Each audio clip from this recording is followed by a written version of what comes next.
Hey guys, it's your best fight friends. I'm Kelsey, that's Rachel, and yes, to answer your question, this has become a Ryan Garcia fan channel. Did you see that comment? No. Someone was like, does this become a Ryan Garcia fan YouTube channel? Well, yes and no, but maybe every boxing YouTube channel is about to become a Ryan Garcia fan channel. Yeah. Huh? It's just because that's how we talked about it for now. Like 20 minutes, and then that's the podcast, and then I broke it up for YouTube into smaller chunks. Also, he's the main star in the main event fight for this weekend, right? Yeah, and I haven't followed Luke Campbell, so we didn't talk a lot about Luke Campbell. And you casual, Rachel, how dare you, 2012 gold medalist. But hey, I said going into this Saturday night, I need to see Ryan Garcia. I need to see how he fared against Luke Campbell, because this was definitely a step up in competition for him. And I definitely got to see that. You know what I mean? And it was. Right, it was a step up in competition. And we all knew that going into the fight. We all thought that. But then Luke Campbell performed in a way in which it looked like he was going to win the fight. I started to Garcia down in the second round. I noticed in the first round, and we talked about it throughout the fight, I was like, Luke Campbell's a southpaw. He's always getting his right foot on the outside of Garcia's left foot. He's an Orthodox fighter. And that's just basic. I mean, Ryan Garcia has been taught this since he was 5 or whatever. Whenever he started. Yeah. But for some reason, Garcia was letting him establish that position. And I was like, that's not great.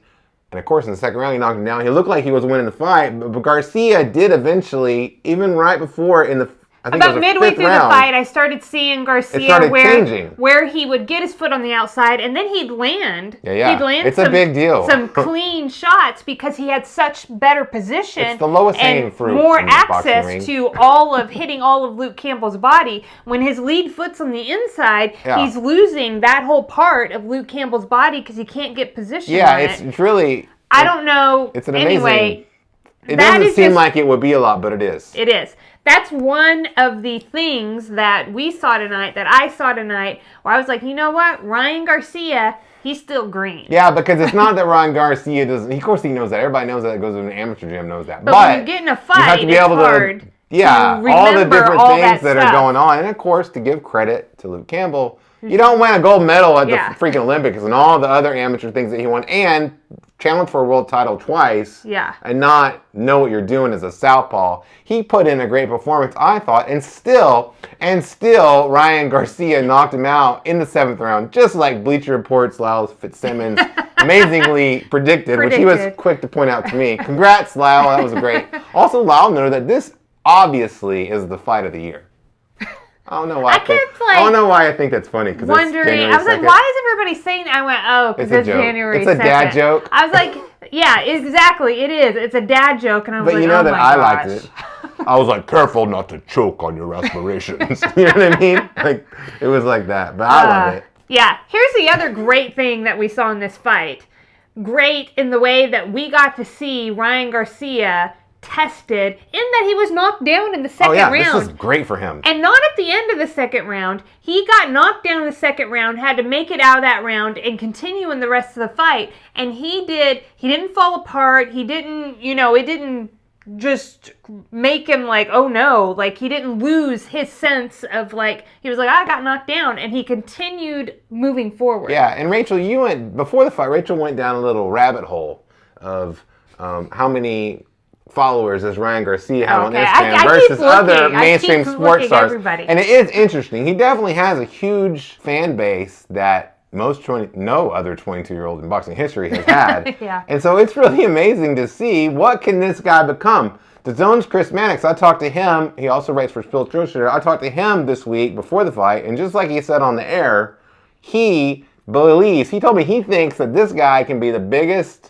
fighter, like the most important and biggest celebrity fighter, crossover star of this century, bigger than Floyd, bigger than Manny, bigger than Oscar. He has that potential. He's not predicting that. He's saying he has that potential to be bigger than those guys because of where he's starting out with 7.8 million followers. He's gonna catch a lot more followers tonight too, I think. There's that, yeah. So Chris Mannix is definitely very high on Ryan Garcia. Seeing Ryan Garcia tonight, I saw somebody who still has some work to do in the boxing ring. He's a little green there. I saw some stuff that could be improved. But also as a 22-year-old, like his post-fight interview, I mean, he totally seems like a kid to me. That made me very aware of the generational difference. To me, he very much seemed like a kid, calling people out like he did in his post-fight interview. Yeah.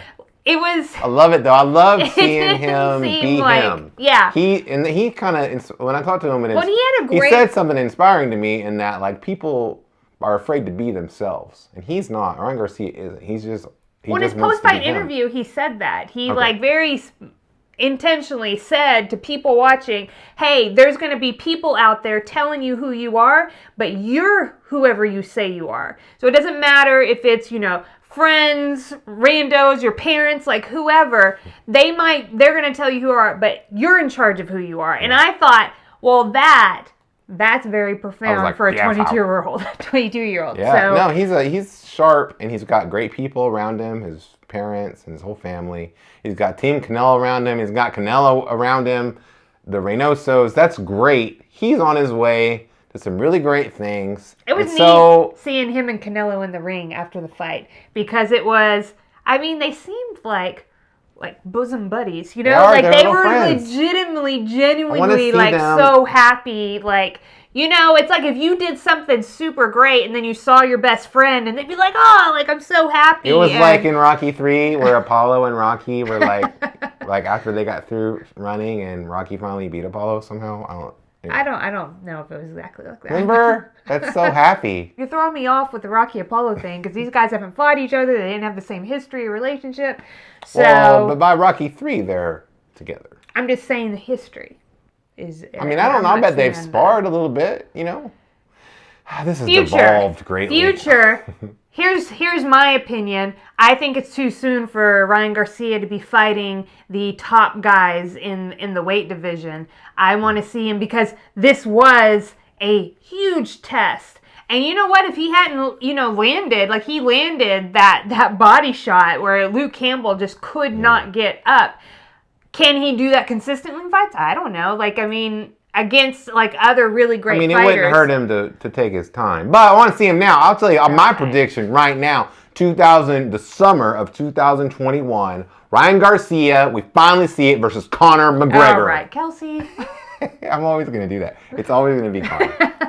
I want to see him against some other step up in competition. I think the top of the division is a little too. What do you think about Devin Haney being there? I think that Devin Haney wants a big fight, and I think you've got Ryan Garcia, you've got Devin Haney, you've got Gervonta Davis, you've got Teofimo Lopez. You've got all these really good fighters in or around lightweight that need fights against each other to solidify themselves as. Remember, did we talk about this where I feel like this could be like Pacquiao, Barrera, Morales, and Marquez? Well, Devin Haney, he also looks like an exceptional talent, but he hasn't got his Luke Campbell fight yet. And so he could just skip that and go right to Ryan Garcia and let's see what's what. I think that's a good fight. That's an interesting fight. It's a compelling fight. I don't know who wins that fight. And I think technically Ryan Garcia won the fight to become mandatory to Devin Haney's regular WBC title. However all that works, get him in the ring. I'll watch him. Do it. And then the winner gets Conor. But you got to fight Conor in the octagon. All right. Hey, thanks for joining us here. Reactions to Ryan Garcia, Luke Campbell. Did you have more nonsense to say? Hey, thanks for tuning in. We appreciate it, Best Fight friends, and join us next time. Till next time, I'm Radio Voice Rick. All right.